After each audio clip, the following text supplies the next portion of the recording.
Magandang buhay mga kananay!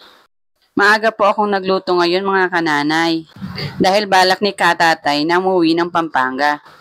Ang iluluto ko po ngayon ay sinabawang gulay. Pagkatapos ko nga pong na-prepare ang lahat ay ginisa ko na mga kananay. Inuna ko na po ang sibuyas at bawang at sinunod ko ang kamatis. Saka ko po inilagay ang kalabasa at sitaw. Hinalo-halo ko po muna mga kananay bago ko po ibuhos ang bagoong. Pagkatapos ay binuhusan ko po ng 3 basong tubig at hinayaan ko po muna itong kumulo. At pagkatapos po ay nilagay ko na ang talong at ang okra. At nang malambot na nga po ang lahat ng gulay ay nilagay ko na ang bulaklak ng kalabasa.